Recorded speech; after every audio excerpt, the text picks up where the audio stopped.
Эгерде сиз 6-класстын окуучусу болсоңуз, анда менин WhatsApp аркылуу өтүлүүчү онлайн курсума катталсаңыз болот.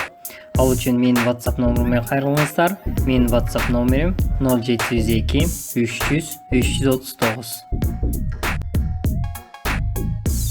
Катыш жана пропорция. Катыш. Эки сандын тийиндиси катыш деп айтабыз. Катыш биринчи сандын экинчиге караганда канча эсе чоң экендигин же канча бөлүгүн түзөөрүн көрсөтөт.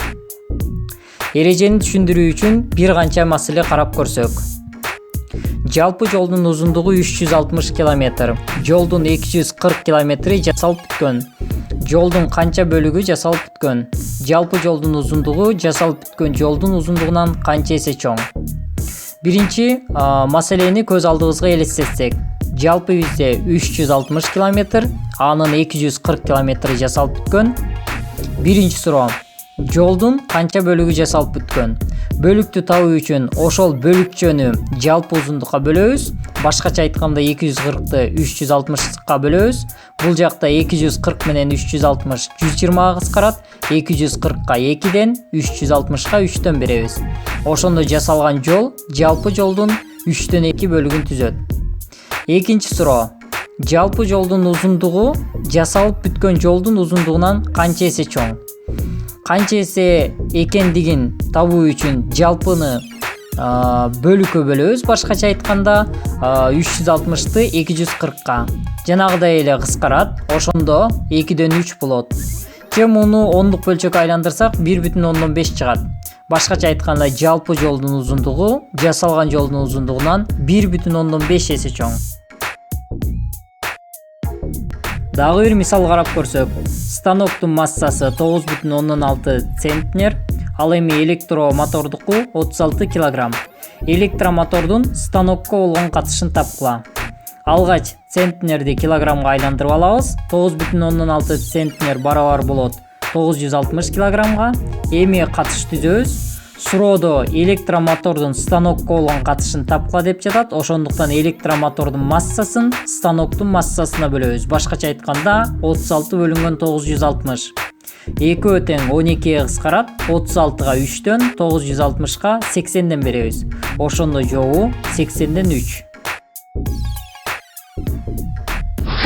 Эми пропорция. Эки катыштын барабардыгын пропорция дейбиз. Дароо мисал карап көрсөк. 0,5 бөлүнгөн А барабар 2 бөлүнгөн 13.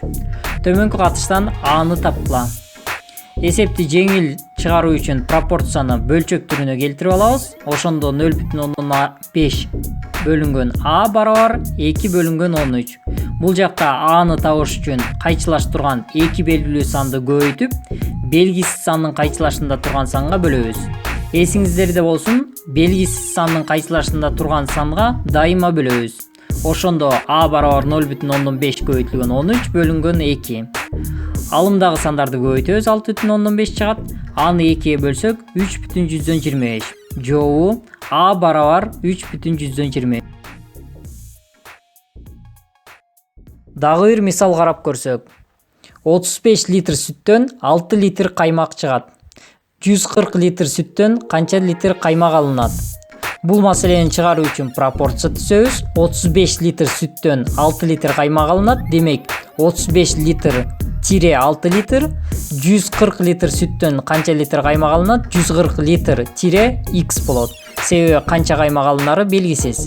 Пропорциянын негизги өзгөчөлүктүү биртектүү нерселер бир катарга жазылат. Мисалы, сол жактын баары сүткө тиешелүү нерселер, ал эми оң жагынын баары каймакка тиешелүү нерселер.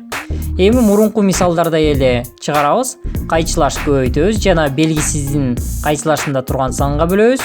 Ошондо X барабар 140 көбөйтүлгөн 6 бөлүнгөн 35 барабар 24 литр. Демек, 140 литр сүттөн 24 литр каймак алынат. Эгерде видео жаккан болсо, сөзсүз түрдө класс басыңыздар жана каналга катталып коңгуроonu жандырууну унутпаңыздар. Эгерде суроолор болсо, комментарийге калтырыңыздар.